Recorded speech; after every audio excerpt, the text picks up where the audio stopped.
Hello, everyone. I'm the Bodacious Cowboy with my co-host, Christy Knichel. Are you ready for a special edition of the Storytelling Chronicles? We are. Let's go. Look out!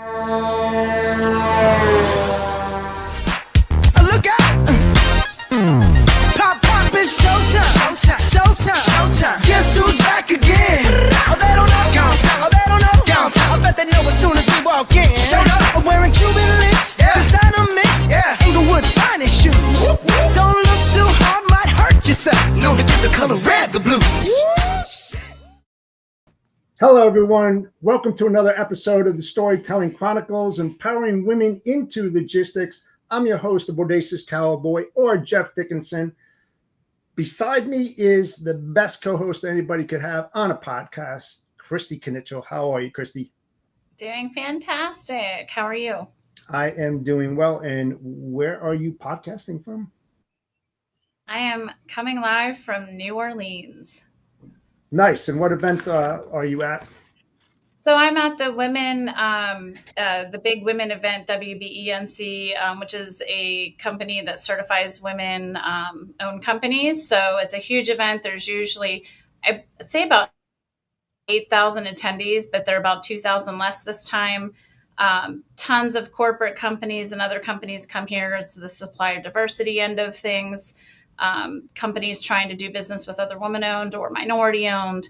All those different kinds of companies. So it's a really great event. And it's taken some time, like years, but I will say the long game has definitely paid off. So we continue to come year after year. That's amazing. 6,000 women? Yes. And there's more men than there has been, I would say, in the past. But to have that many women in one place at one time is pretty interesting because the dynamic's different where they have all these night things where they have DJs and stuff, and then you get all these women dancing. Like you don't see this stuff at most conferences where a lot of people, they're all dancing and these women get wild and crazy and it's a bunch of fun. So no, they don't get loud and crazy. Come on. You know what's really good about that? That more men are getting out there to support the women out there in logistics and in their field. That's fantastic. That's good to hear. Yeah. Absolutely. They're the minority here, but I give them credit for being here. So do I. Well done, guys. Yeah. We have a great guest today, don't we? We absolutely do. So I am going to introduce her to everybody. My good friend, Melanie Patterson, she also sits on the board, Women in Logistics Advisory Board for Broker Carrier Summit. So I just want to throw that out there first. But Melanie Patterson is the founder and CEO of Integrity Global Logistics and Team Integrity Knowledge Center, both headquartered in Chicago, Illinois. Her companies specialize in transportation services and business consulting, helping businesses ranging from small startups to large enterprises strategically build, grow, and scale their operations. A Chicago native, Melanie has over 10 years of entrepreneurial experience. She holds degrees from Olivet Nazarene University undergraduate and Governor State University graduate studies. Before dedicating herself fully to entrepreneurship, she worked as an ER trauma nurse for 7 years, balancing her demanding career while building her own business from the ground up.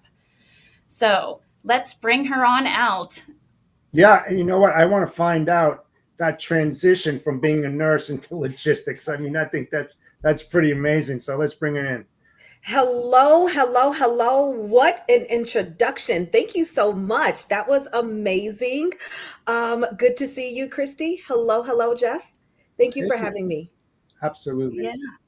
We love having you on the show. I mean, I know we've been talking for quite some time, and between schedules and all that, we finally got you here. So we're super excited to hear your story. And as Jeff just mentioned, from you being a trauma nurse in the ER, and I know another thing about you, barber shops. Would love to hear your journey from kind of how what you were doing and how you got into logistics and, just hear about all that good stuff. So floor is yours. Again, thank you so much. That was amazing. So really, honestly, I have all of those fancy titles, but I'm a girl from Chicago who kind of just figured it out. I started out in the medical field and I did fairly well. You know, once you achieve your nursing license, I think like you're comfortable. That's a good career, not a job. And I was happy there. But I had the small kids, right? And so being an ER trauma nurse, that's 24 hours, 7 days a week. And so I was missing Christmas morning and Thanksgiving and all of those sweet, precious moments as the kids grow, as you can imagine. And transparently, just to be honest, as you stated, I was an investor. I owned a few businesses. And so I said, all right, cool. I've done this kind of part-time. What would it look like if I bet on myself and I jump all in and I become a full-time entrepreneur? Well, here I am, right? And so some friends were, telling me to look into the trucking and transportation industry. And I was like, oh, heck no, no way. I'm good. I am so good.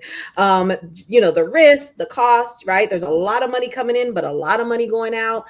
And I was like, no, no. And then I said, let me do my research. And I realized that transportation was an essential worker type of role, just like I was in. And so I dug deeper and I was like, all right, this is super competitive, right? So how am I going to scale this portfolio? And I really started to do the research and I came across grants and I was like, that's really not it. And then I came across government contracting and that's when it really just kind of all came together and made sense for me. But yeah, I was a ER trauma nurse for 7 years, doing God's work there. And then now here I am, Integrity Global Logistics, proud certified minority woman company. I'm doing some good work with the government, and creating some really, really cool jobs. That's phenomenal. Yeah, phenomenal journey. So talk about the process of even becoming woman owned. Was that something that you did like initially, or did you do it down the road? Nope. So initially kind of got started. I realized that transportation and logistics was a great opportunity. It also brought about diversity if I did want to scale this portfolio. And so I jumped in. And then that's when I said, it's really competitive. As I was just stating, let's take a look at business development. What are some opportunities out there? And then I came across government contracting and I discovered that you are sought after if you have these particular set asides, as they call. And so that can be veteran owned, that can be minority, that can be woman owned. And so then I talked to the team. I said, whoa, wait a minute. Let's kind of reevaluate some things and restructure the business as me 51% shareholder. We agreed and we kind of went from there. And I leveraged who I am and what I am proudly. I'm minority, parents Jamaican and Puerto Rican, and I'm born a woman. And so we onboarded those certifications on the federal level and state level, guys. A lot of people get that kind of confused. I know you're at WeBank, which is an amazing organization that I'm, of course, certified with. And so just really taking advantage and leveraging the federal level as well as the state level. Yeah, I love that. That's the one side that I looked into a little bit, but honestly, we struggled with it, didn't really have the resources to fully put into it at this point. So at some point, definitely want to talk to you about it, but yeah. You've secured over 10 million in government contracts. You haul for the DoD, Federal Emergency Management Agency, obviously FEMA. How did you do that? And how long did that take for you to get there? Yeah, great question. And also before I begin, don't give up. Don't give up. Government contracting is not a microwavable thing, right? This creates wealth, right? And so anything that creates wealth, it takes some time to massage and nurture and cultivate. Don't give up, stay right there. And of course, I'm here to assist. But most importantly, I registered the company with the federal and state government, and I was a beast. I'm an executor. That's my personality. And so 3 months after certifying our company, we won our first contract with Illinois Tollway. And so they needed us to procure the wood and to deliver the wood via flatbed to the particular construction sites. Well, I don't procure wood. I didn't have a warehouse. I don't have wood, lumber. And at that time, we didn't have any flatbeds. But I was able to successfully execute on that opportunity utilizing my support team and my strategic partners. And so that is my truth. Typically, though, what we see on average, once you get registered, you are able to become a vendor or supplier to this amazing customer. You have to massage that, right? You have to introduce yourself, let them know who you are, services you provide, and then most importantly, you need to bid. So once you start bidding, you typically see people win between 16 to 18 months on average. And so not too long, right? But it does take a little bit of time. Interesting. Yeah, I was going to say. Yeah, no, go ahead. Yeah, no, go ahead, Jeff. No, I know that on the government level that they have to have, like you said, women-owned business, minority-owned, veteran, especially veterans, of course. Yes. That they have to meet a certain percentage criteria. Outside, other contractors that are out there, they must, by law, have that. So, how did you jump into government level movement? I mean, because it is tricky. It is very, very tricky. I tried it some time ago through a friend when I started up the business that worked for the Army and said, hey, I can get you in there and we can do generators. We can do a whole mess of stuff. But there is a lag, like you say. There is a huge lag. By the time that you get in, you wait, and then hopefully, I say hopefully, it's not guaranteed, you'll get something in return. Yeah. So this customer looks very different from our typical shipper, right? Mm-hmm. And so the relationship looks different. The scope of work looks different. This customer is really mission driven, project driven, right? And so this project comes down the pipeline a year in advance. And you got to be right there at the right time. So it's not like, oh, I see this RFP and this opportunity to bid. Let me go get registered. No, it's like, all right, cool. I want to add an additional stream of revenue within my business, add some diversity, bring about scalability, right? And sustainability with this particular customer. So let's get started, right? And let's get that moving. So let's get registered. Let's adorn our certifications if we qualify for any. Let's start to market and make an introduction, and let's go bid, right? And so that is the life cycle of getting started to bidding overall. Of course, there's some more moving pieces in between there, and that's where we give you guys that blueprint, the templates, and the 1, 2, 3 steps on how to kind of expedite that. So there's no gatekeeping here. We just kind of give it away. And so I would say you really need to kind of partner with someone who's done it before a time or two and duplicate the process respectfully. It's the government. They're outdated, and it's the same process over and over. It's the best customer to have, right? Yeah. It's the same workflow. It's the same build out. It's the same process. You just have to work it. And once you get in and you start to perform and execute on those opportunities, that's when they come knocking at your door and say, hey, let me pull you in on this logistics project, right? Let me pull you in. Recently, we've been contacted by ICE, right? And so conflicted with that, but all of those things, right? They then contact you to then partner with them because you are now a supplier and a vendor who they trust. And so, yeah, I think it is a little bit challenging to penetrate through some of those barriers, but it's well worth the squeeze, if you know what I mean, for sure. Yeah, no, I mean, that's good to hear. I've heard you speak. You're an awesome speaker. You know your stuff. Yes, you know your stuff. And that's why I'm intrigued by it, because we did go down that path. As I mentioned, we've had contractors we worked with that wrote the contracts, all those things. And again, I just feel like we never really got the traction we needed, which at some point I'm definitely going to reach out to you and we'll go down that path and try to see what we can learn from you. But what would you say one of the biggest misconceptions would be for small businesses, in the government contracting space? Well, I would say twofold.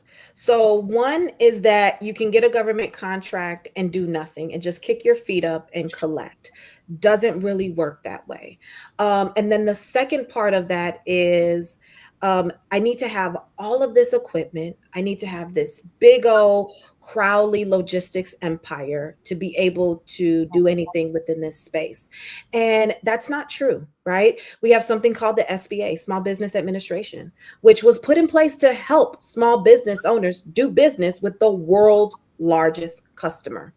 To Jeff's point, they have somewhat of mandates. I say that loosely, right? To where they have to do business with women, right? 25% of federal contracts have to be done with minorities, with women, with veterans, all of those things. They have those metrics in place. Do we hit those metrics? No, right? Because either we don't know about the government, we're scared, or we don't want to kind of go through the requirements necessary to push through. And so I say all of that to say, I think it's important for you to build with an understanding of where you're going with this customer. And so this customer reminds me of what we do in transportation already. We're regulated by FMCSA, right? So transportation and logistics is heavily regulated. Now we're onboarding a customer like the government, which is heavily regulated. Just build a compliant company. Build a compliant company, right? Make sure that your infrastructure is solid. Make sure your back office is solid. Make sure you don't make sure you don't owe, any outstanding taxes. The government can't pay you if you owe them. It's just a no-brainer there. And so I just say, be compliant. Be compliant. Yeah, no, that's great. And so with all the things that are happening in our government right now and some cuts going on within the government, I've heard that that space is kind of a little dicey right now. Are you seeing any changes there that are affecting your company, or you're just seeing it outside of your company, but in the government? Great question. And I'm so glad that you opened that up. So at Team Integrity Knowledge Center with GovCon iSource, we are able to service all industries. And so as a consultant of many outside of transportation, yes, we have seen where they have canceled, they have taken down, and they're not procuring as much right now as they're trying to figure out what the heck is going on themselves. And so there are some industries that have been impacted. Right. I'm not here to not, admit to that. But I also want to tell you that transportation and logistics is an essential role. Right. We are the heartbeat of the economy. So we've seen an increase in our opportunities, especially with the pulling down of roles, closing of departments. We've seen an influx of moving and storage opportunities, right? Because they're closing these departments down. They have to take all of the actual office furniture and store that. They have to sometimes move and relocate some of these leadership roles. So we've seen an influx there. And then overall, the government is not handling the transportation and logistics of some of these government funded programs. And so we will always be in place. And so we haven't seen a significant damper on the transportation and logistics side. We've seen an increase in moving and warehousing. Interesting. Yeah. Yeah, that's good to know, because you don't really know unless you're involved. It's a different world. Yeah, for sure. World. Yeah.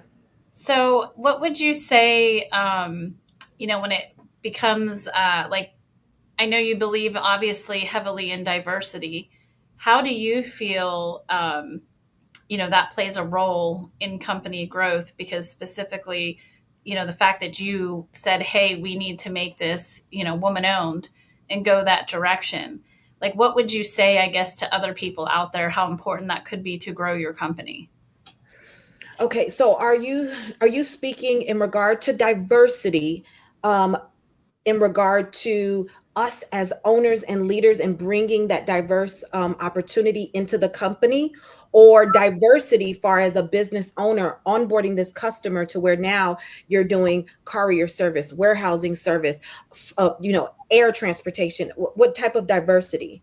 bringing people into your company or speaking to other CEOs out there, why, if they haven't, become certified, maybe whether they're veteran, woman owned, et cetera, what that role could also play. It's kind of two parts there. Yeah. It's diversity within your company, but then like the fact that you're like, hey, we need to be 50% woman owned so I can go and get these contracts and be able to help scale the company. Yeah, I think that it's essential. I think that it's a must if you ask me, right? Not only I'm biased, but I know that it works, right? I just retired my mother. And so it works. The thing is, are you willing to work it? And if so, absolutely. It's a win-win situation. You already are just simply leveraging what you already have, right? So we don't have to go and get anything more, right? It's just simply, this is who I am. This is what I have. Here you are, right? And let's certify the company. Number two, we can use this on the government side, Christy, but we also can use this on the corporate level as well. And so it's a win-win from business development overall. Now, does the government need to be your only customer? No, I'm not saying that, but it must be one of your customers, especially if you are a small to medium-sized business owner, right? They are understanding of what it is to really run an organization, a business, right? Workman's compensation, insurance requirements, assets, payroll taxes, right? And so this gives you the opportunity to build, grow, and scale, as you said at the beginning of this call. And so why not onboard a customer who understands what it is to do business as a small or medium-sized business? And so I think that it's essential if you can. Another thing that I want to point out and highlight to you, in some of our private rooms and conversations, our investors now are buying companies that are only certified and doing business with the government. So I just left out of a private session, and they're talking about how they're going to scale their portfolio now with acquiring, right, and buying out these businesses that are veteran certified and who already have VA contracts in place, because it provides that sustainability for their portfolio and their investment. Should I go on? I mean, it's the government, right? They're not going to close their doors. They're not going to file for bankruptcy, right? It's a recession-proof customer. Yep. Give you an example, right? So once again, I don't have containers, intermodal containers, import, export. I don't have them. Yep. So I'm performing on this contract and they have an issue, right? We need two containers at each site to store new COVID tests and use COVID tests. You're the girl, you can help us. Sure. Okay. All right. Right. Where's my strategic partners? Aha. Right. I have another partner. Yes, we can fulfill. This is our cost. Now, granted, it was in the midst of COVID, right? We were awarded IEMA for the full state of Illinois as the emergency response relief effort, transportation and logistics provider. So we handled all of the, the respirators, the hospital beds, the, COVID testing, all of that. And so they said, now we need storage containers to store them. They just piloted 3 locations for us. We executed with our strategic partner, providing them containers that we source, that we don't actually have, right? And providing those containers at each site. That was 72% profit margins. Is that typical? No, it's not. It's not. But that was a heck of an opportunity that I got because I have a customer like this. And so we did very well during COVID for those opportunities, right? So your shipper can't offer you that. One of our shippers had to close their warehouse doors, right? I'm sure you may know some people who've had to shut down their transportation company. We've been able to sustain and survive during a very fragile market that we're sitting in right now, just to remind you, because we do have a customer like the government where one contract is 10 years. Yeah. And, when you're faced with those type of obstacles, you usually come out the other side much stronger than you went in, because you start learning different processes in order to beat whatever you're facing.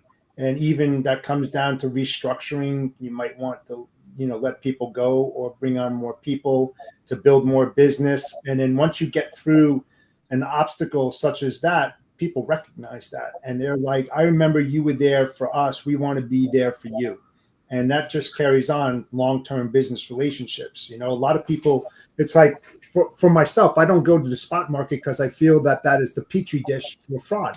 Oh, can we talk about it? No, I don't want to talk about it because everything that I do is dedicated. And to some point, it seems like you do the same thing, which is a very smart move. You get to build those long-term sustainable relationships that are lasting because you're on top of it. You're at their board table. You understand their operations and what they do, what they don't, what they should do. That bring in the consultant side saying, I can make you better than what you are right now. And that creates the sustainability and that relationship where you don't have to reinvent the wheel and start from scratch to do it all over again. There's no need to reinvent the wheel. And another thing, within this space, there's enough for all of us. It's the government. There's enough for, he said, yes, absolutely. It is. It just simply is. And I also want to say this. We started out on the low board. There's nothing wrong with the low board, right? We started out one truck, one low board, and we ran it. And still have that truck, matter of fact, to this day. And so there's nothing wrong with the low board, but you have to strategize and use the low board as where you start, but not where you sustain and where you finish, right? Because you're going to be out before you're in. If you just think that the low board is where you go every morning at 7 a.m., 6:59, right? Before everything hits the market. Another thing is use it as a backhaul opportunity, right? But that is not where you run that unit, especially if you have a lease unit. I did that too. And then, so I started on the low board, but I quickly understood this is not how you do this business, right? Especially if I want to go there. Right. So this won't work. And it's adding too much stress on all of us. I don't care offshore team or not.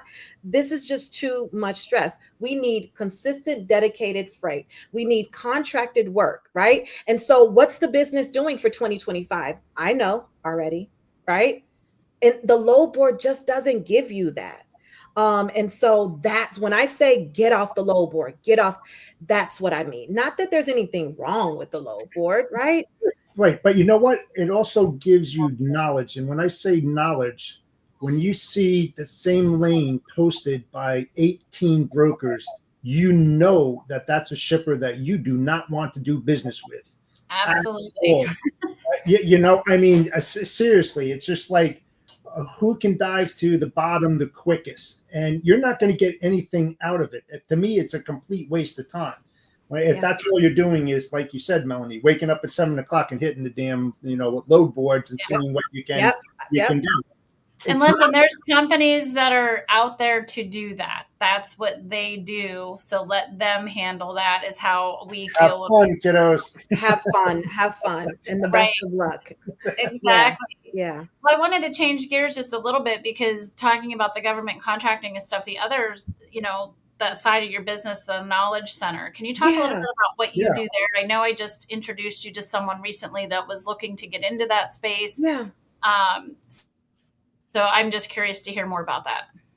Yeah, sure. Absolutely. So we kind of talked about Integrity Transit, Integrity Global Logistics. And so my girlfriend was like, you got to tell people about what the heck you just pulled off. And I'm like, okay, well, how do you do that? So I'm super private. And so she's like, you have to go to the internet. I'm like, well, that won't work. That won't work. And again, well, here we are.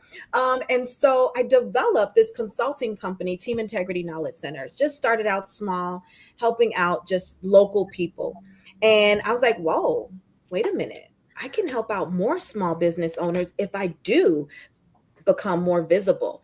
And so we took the consulting firm to the digital space. And so Team Integrity Knowledge Center is just an amazing, amazing organization where we help other small business owners to lay down that foundation, establish the business in a compliant way to be successful with government contracting. We give you the exact blueprint. the exact blueprint that was used to win that $10 million contract, right? And we duplicate that over and over again because we can.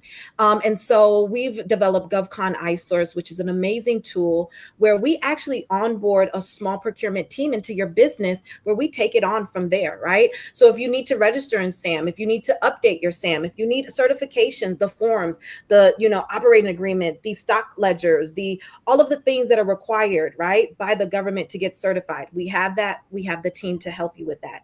We also do daily contract sourcing for you. So it's nothing better than to have someone go get the fish for you and you just kind of slice it and cook it. And so that's how I look at it. So it's a lot of opportunities out there. It's trillions of dollars. Yeah. And so you can get lost. You can get really, really squirrel syndrome. And so we build out a pipeline and we bring these contract opportunities that are specific to what you do, right? Flatbed, courier, warehousing. Are you a freight forwarder, right? Specific to what it is that you offer the government. And we strategically position the business in front of those stakeholders, those contracting officers, leveraging our network and leveraging some other great tools that we have here. And so Team Integrity Knowledge Center is truly a game changer for small business owners. They say we're small business owners doing big business with the Team Integrity Knowledge Center and government contracting. And so just an amazing, amazing organization that's once again setting up small business owners for success. As you know, small business owners, it's not easy. Right? It's not easy being a small business owner. Now add transportation and logistics to that. 80% of new authorities go out of business in the first year. 80%. That's significant, right? Yeah. And so how do we change that? How do we change that around for them? And how do we position them for success? By onboarding contracts, right? Onboarding a customer that build the relationship. Just build the relationship and you're good to go. And so that's what we do at Team Integrity Knowledge Center. That's awesome. I love that. So at this time, we're going to go to our awesome sponsor, Talento. Talento, they empower companies to thrive by connecting them with exceptional talent and providing unparalleled support. They begin by deeply understanding your business aspirations, then guide you towards the right talent and innovation solutions that drive sustainable growth. Whether you're looking for enhance your team or skilled nearshore professionals or explore creative strategies to scale, Talento offers customized support tailored to your unique needs. Because actual growth goes beyond just hiring, it demands clarity, strategic insight, and the right connections. Contact Talento and let them bring your vision to life.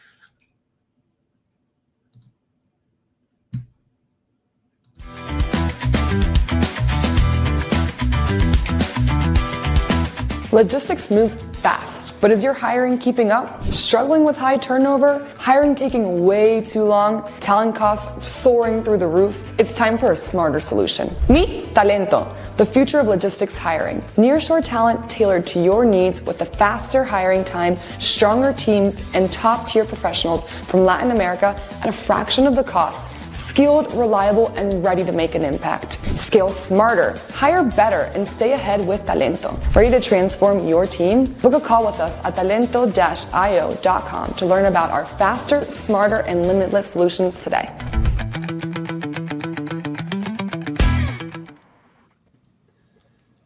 Awesome. It's so great to have Talento on board. Thank you so much, Talento. Yeah, she's great.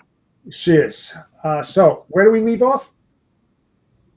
She just finished talking about the Knowledge Center that it's her second company, right? So you have 2 woman-owned companies, is that correct? Yeah. And how do you feel about that? That's pretty impressive. You know what? Transparently, I'm just head down right now. And I just want to serve and do God's work right now. So I'm not keeping track just yet. But thank you. Yeah, Yep. no, absolutely. How about the barbershop? Oh, so that was a good one. That business really taught me how to build a culture and serve the community. And so that was another investment opportunity. And I just fell in love with it. And so I really kind of became project management and really of that one, because I just really love the impact that we were making in the community. So Exquisite Cuts Barbershop was a community barbershop where we serviced a lot of the younger generation. And we then became the safe space. It was in an indigenous community. It wasn't the best, community. And so our barbershop was packed. 3:30, all the kids knew where to come. And then, I would have snacks in there. We would have always positive conversation, great music, buy one, get one free. You know what I mean? Straight A report card, free haircut. And so that business taught me how to build a team and a culture in an organization, and then servicing of the community. Great business. Were you on the west side or east side? I was on the southeast South side, side. southeast side of Chicago, Calumet City, Illinois. I don't know if you're familiar, but yeah, it was a rough group of people, but a great group of people. And we were like, that safe space. We were the safe space for also too. Children, mothers will feel safe, dropping their kids off for a haircut, making a run to the grocery store and coming right back. And so that business did fairly well, taught me a lot. Is that still in operation? Did you sell it? Or? Yep, we sold it. So I moved on because I fell in love with transportation. It stole my heart, and we moved on. But it was a great business. Ultimately, I ran it like my real estate company as well, because it's just booths that you're renting. Yep. So it's like rental. It's just renting. And so we provide them with the environment. I provide them with the towel service, right? And the marketing. And so we would just rent the booth, and it really worked out well. And I mean, who knew that we would have done such great work, So we did annual back to schools, things of that nature. That's awesome. Now, what kind of obstacles? Were you turned down like when you got into logistics?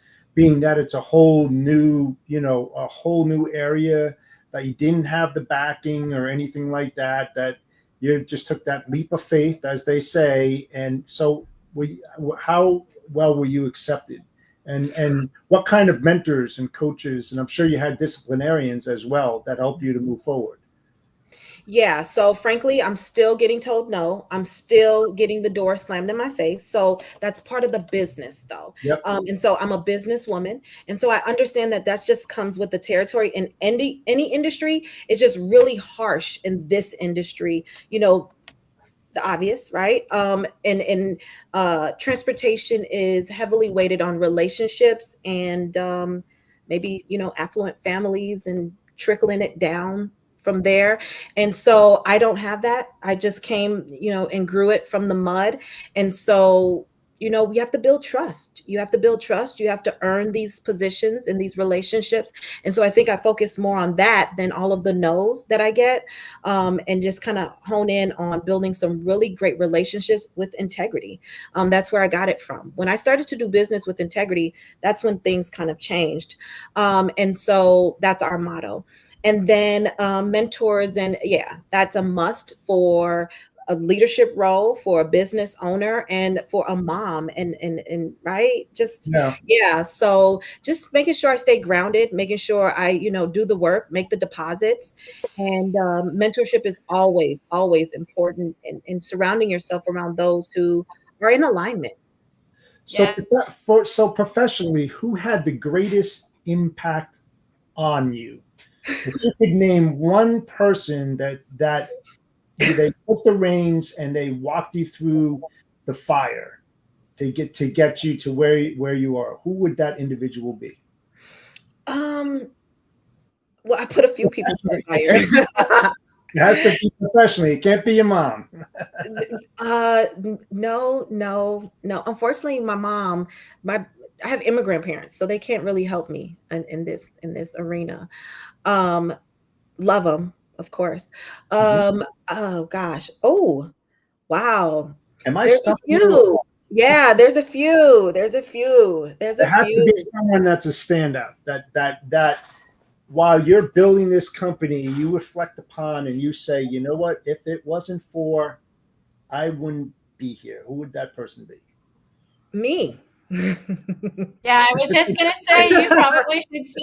Well, It let's would have be fun me. now. There has to be someone in your life that's important to you. That's very Um, important. there are a few. There is a few important people to me. There are a few very, very important people to me that have allowed me to.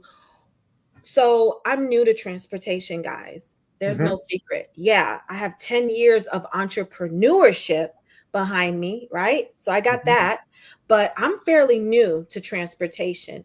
And so I knew early on that I had to align myself with particular people to be able to navigate this terrain of and this paradigm rather of transportation and logistics. This is a different kind of beast. So we were asset heavy. So dealing with drivers. Can I start there? Yeah, New absolutely. drivers, just dealing, so I definitely had to have the coaching and the mentorship and the guidance from a few people, because it's essential for you to even be successful in this industry, for you to be able to lean on someone who can really assist and help you.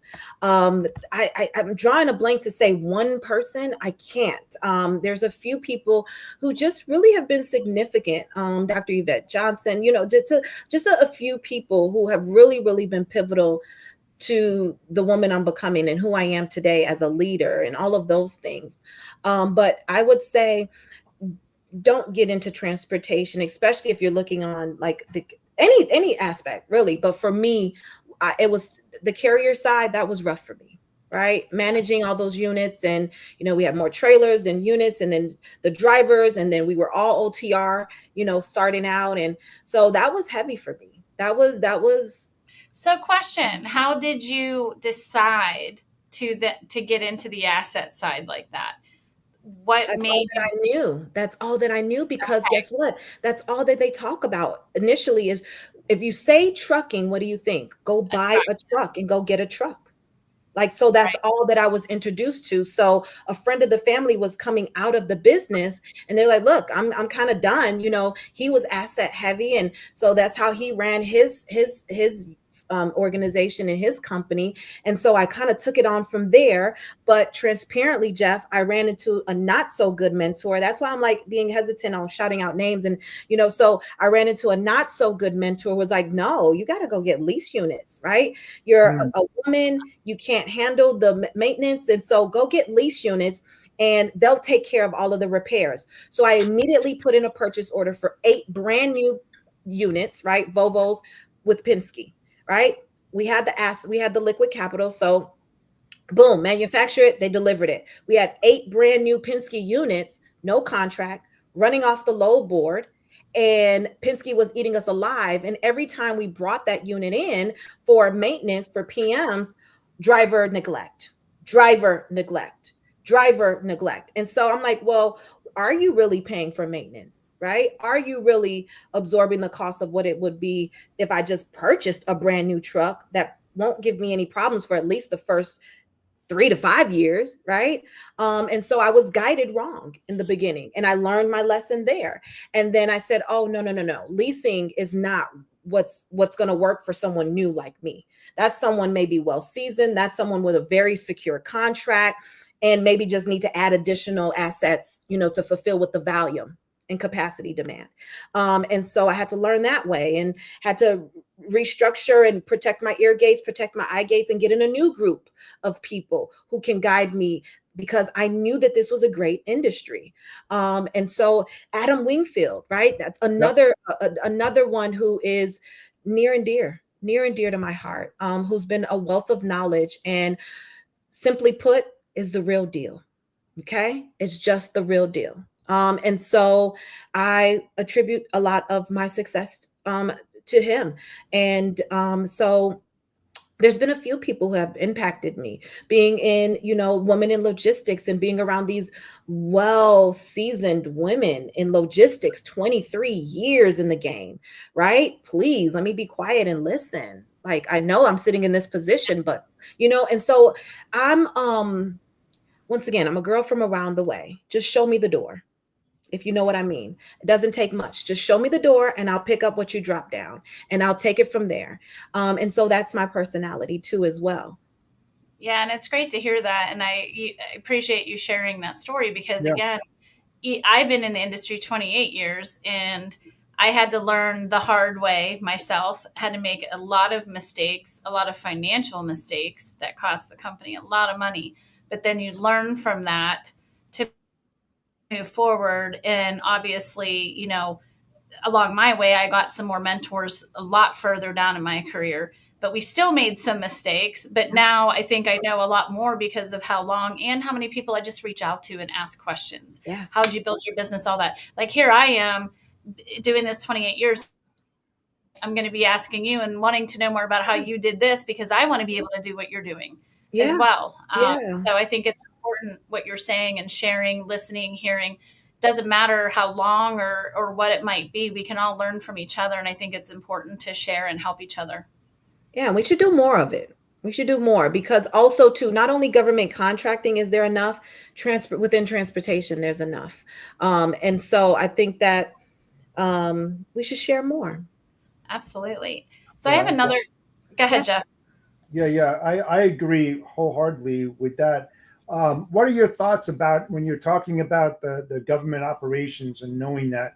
How important is it knowing how they operate first before you pursue them? Like it's you can't do a cold call. Number one, there's no way you're going to do a cold call on that, right? For a government thing, you have to kind of dig into that to find out who's what are they doing, where are they located, so that when you talk to them, at least on my side, you got a wealth of knowledge to open up a conversation to move a relationship forward. Yeah. So I'm going to speak to what I do and then our audience, which is transportation and logistics. Not very much variation in that. Transportation, pick up, drop it off, right? And remember, respectfully, they don't know what the heck they're doing. That's why they're coming to ask you. And so you need to be clear on what is their mission, what is their goal, what are they trying to achieve? And then you come in as the SME, subject matter expert, and you add your value, and that's where you build the trust. And so, yes, you need to do your market research, which what you were referencing, right? Conduct your market research, you guys. Figure out who is your ideal customer. When do they buy? Right? And be right there, ready to take on those contract opportunities. And so you do need to do your research. You don't need to go in blind. And really, it's just showcasing to them that you understand what their goal is. But hey, you know what? I'm also the expert. So that equipment type won't work. Right? That budget won't work. Right? And so also looking at, adding value to them in that way, they just develop such a greater respect for you as a partner too, as well. So remember, we're a partner to them. I know that the government contracting, it sounds intimidating. Government contracting. Ooh. They don't know anything about transportation and logistics for the most part, right? When you start to get higher up, these larger projects, of course, they have people who are skilled and are in place to help you with these larger $40 million contract opportunities. But let's just take local, right? Basic local. They're like, look, come in, handle it, call me if you need me. Please don't call me, right? And that's that kind of situation. So can you share with us a success story of a company that you have worked with to help get into the government contracting and what that process looked like, how long it might have taken? I know there was someone that you spoke about at the event this past year, but just would love the audience to hear how that worked. Yeah, I have quite a few. I have quite a few success stories. I think, let's say, let's use Mr. Clark. So Mr. Clark, business owner of a LTL transportation company. So he owned all box trucks, and he was struggling, and he was on his way out of business. And he said, you know what, let me give this government contracting thing a shot. So we onboarded his company, we set up and laid down the foundation, and we started to really kind of showcase what it is that we offer to these various different departments and agencies. And as you stated, it's not a quick microwavable thing. And so discouragement comes into play, right? And he was going to back out of it. And we said, no, no, no, stick with it, right? Stick with this thing. We're just getting started. And we bid it on a contract, and they decided to cancel that contract. Oh, he really threw in the towel. He really threw in the towel, right? Well, he threw in the towel, and guess what? They renewed that contract, and it went out for bid. And because of the level of knowledge that he showcased it when we pitched that department, and then on top of our team writing the proposal, he won that contract. That one contract now has been able to increase his revenue by 40%. He's been able to onboard more assets and more drivers, creating more jobs. And then now the government is now issuing just micro purchases to his company, because he's in the state of Tennessee, where there's not a lot of transportation logistics providers. And so now they feel like they've hit gold. So now they have a local transportation provider where he's just getting, so yesterday, just another purchase order coming in. And now his company, he sees the light, right? Yeah. And so just a few success stories like that have made it all worth it, because even for us on our end, it's not easy for us. But we figured it out. We have the 5 years now behind us to know how to navigate through this. And so those are some really, really rewarding stories for us. Yeah, absolutely. Because I'm going to continue to send people your way. Please do. I met a woman yesterday at the conference. Actually, she is another woman-owned company in our space. She just purchased a company that was in her family that's actually in the intermodal space, but they also have their own trucks. Cool. And do some other things. But she was talking about government contracting, and I said, I have the perfect person for you. And I think she's watching right now, because, I told her I was interviewing you today, and you just have so much knowledge and experience in this place, and just, love hearing about it, because again, it is challenging. I've gone through it. We didn't have, I think, the bandwidth that, like you said, we kind of gave up and just said, we're going to work over here for now, but I want to come back to it at some point to focus on it. But it's great to hear those stories, because again, as a business owner, I don't know who to go out to. We did try that, but it didn't work with multiple people that we tried to work with. And then when you throw so much money at it, it does get discouraging. Yeah. So I'm glad that we have connected and found you that is, very experienced in this space. Absolutely. I'm here, and not only myself. I know that many times you often see Melanie Patterson. We have a machine behind me. Okay, a full machine. Right. And so not only shout out to Melanie, but shout out to Team Integrity that's really operating with integrity, really changing the trajectory and the success rate of small business owners in a very, very fragile market like we're in right now. So thank you. Thank you so much. We're honored, and we're just going to continue to serve and do the work. Yeah, no, absolutely. Awesome. So we're coming to the end of our podcast, and one of the last questions I want to ask you is, what kind of advice would you give someone out there that's coming into the industry, or that's in the industry trying to make something of themselves? I would say, what would I say to someone coming into this industry? I would say niche down. And if you're talking about government contracting in particular, of course, that's why we're here. It's to niche down. It's true when they say the riches are in the niches. And if you can showcase yourself as the vendor who can provide this particular scope of work and these deliverables, it increases your chances to really shine in this space. Get uncomfortable. Hurry up and get uncomfortable. Bet on yourself and jump. Yeah, I absolutely love that. So, well, you shared a ton of knowledge with us today, and I truly appreciate that. Where can people find you? Melanie Patterson on all social media platforms, Team Integrity Knowledge Center on all social media platforms. And then you can email us at info@teamintegrityknowledgecenter.com. Awesome. Awesome. Thank you so much, guys.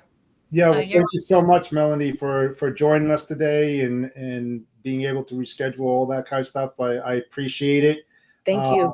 How are you feeling, by the way? I feel much better. Good, good. I'm glad to hear that. Yep. Thank Just you. finished my antibiotics, and so all is well. Awesome, awesome. Yeah. It's good to hear. So thank you so much for joining us on the Storytelling Chronicles, Empowering Women into Logistics. Both Christy and I are here every other week with awesome guests like Melanie Patterson. And we'll be back in a couple weeks. So we appreciate everybody. I hope everybody has a great week. And with that said, we'll see you soon.